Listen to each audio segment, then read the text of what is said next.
Goeiemôre julle almal. Ek's 'n bietjie vroeër as gewoonlik, maar wat 'n lekker herfsmôre is dit nie. Sonnetjie wat so deur my venster skyn. Hoe dankbaar is ons nie vir 'n son nie wat vir ons Vitamiene D gee nie. Nou ja, vanmôre is ek baie dankbaar teenoor die Here vir alles wat hy vir ons gedoen het. Tot en met vandag toe het die Here voorsien en hy gaan ons help. En baie keer hoor ons die donker wolke wat so om ons trek. Maar dan kyk ons net terug en dan weet ons op een of ander wonderlike manier het die Here nog altyd voorsien. Nou ja, ek sit vanmôre hier met groot dankbaarheid. Ek het 'n stukkie gelees vanmôre uit Johannes 4 en ek het al baie keer vir julle vertel, die wese van Jesus fascineer my. Hoe hy gedink het, hoe hy gestaan het, hoe hy geslaap het, hoe hy geloop het, hoe hy gepraat het, is absoluut net wonderlik. Die Engelse het 'n mooi woord, my ma sou dit gehaat het as ek dit gesê het, want sy het vir my gesê, ek moet nie my taal meng nie, maar ek kan die woord net gebruik. Amazing was Jesus, en nog steeds is Jesus. So, dit wat hy op die aarde was, so is hy in die hemel. So sy hart op die aarde was, so is hy. En weet julle wat's nog wonderliker? So is die Vader, want hulle was een. En ek weet, dit is altyd moeilik om dit te glo, maar vanmôre gaan ek vir jou 'n stukkie lees, en dan gaan ek by 'n gevolgtrekking kom. Ek wil gou vir julle iets lees uit Johannes 5 vers. Johannes 5 vers 22.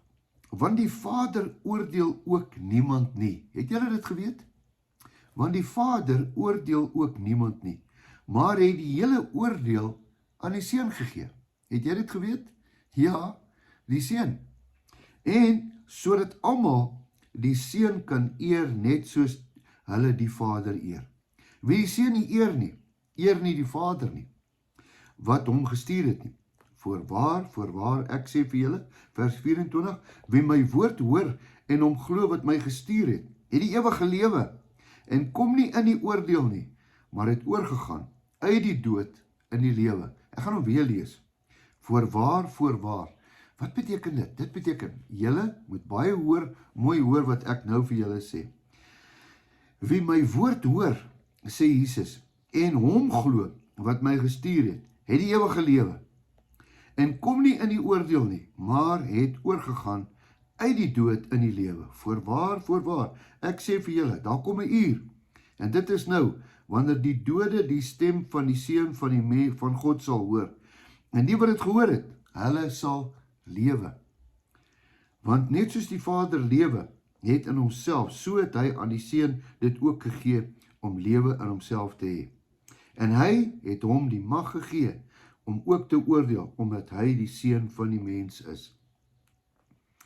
Vers 30. En ek kan niks uit myself doen nie, sê Jesus. Soos ek hoor, so oordeel ek.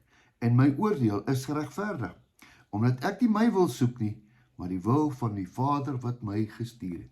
Weet julle, dit is vir my so wonderlik om te sien hoe Jesus opgetree het. Elke tree wat hy geloop het, elke keer as hy gaan bid het. Het jy al gewonder hoekom hy so baie keer gaan bid het?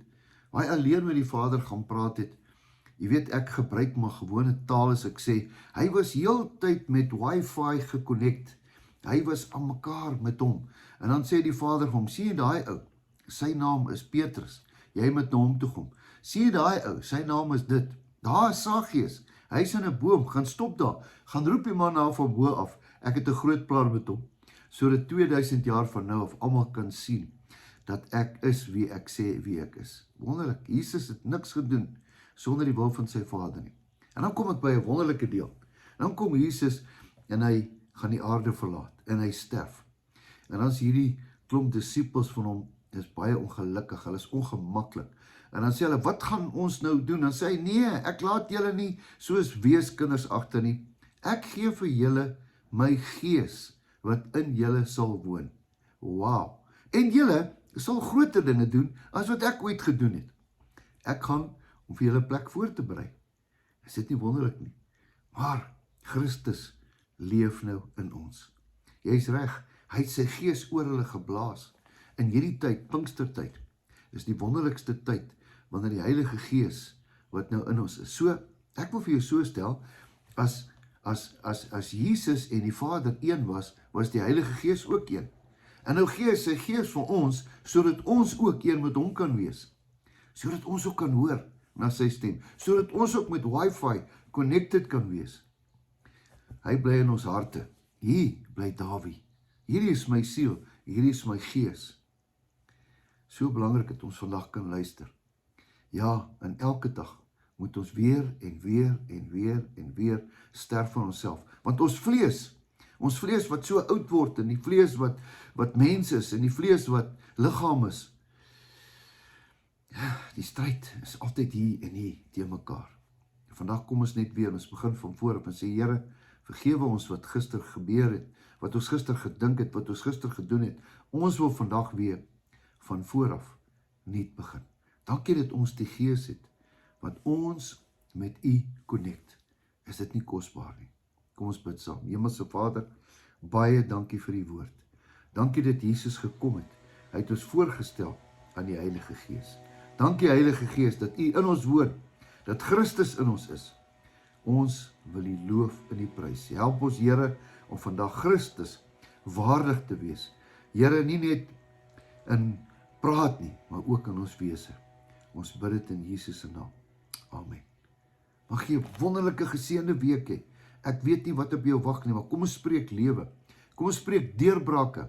Ja, jy wat vrees, kom ons gee dit vir die Here. God het ons nie 'n gees van vrees gegee nie, maar van krag, liefde en selfbeheersing. Jy het krag. Jy het liefde, jy het selfbeheersing, omdat Christus in jou woon. Mag jy 'n geseënde dag hê, jou beste lief voor. Totsiens.